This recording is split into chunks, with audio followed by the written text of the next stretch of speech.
Salam! Today we're going to be making a filling and refreshing drink, date shakes.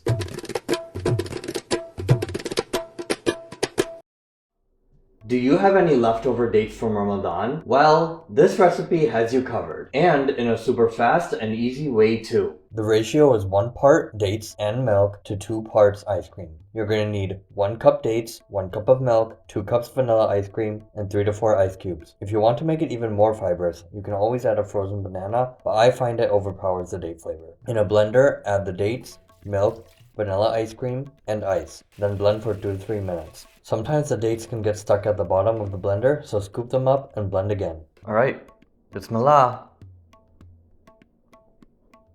This feels like cheating. I wouldn't call it healthy because of all the ice cream. It is a dessert milkshake after all, but it has all the fiber and energy boost from the dates. And that really captures its California ethos.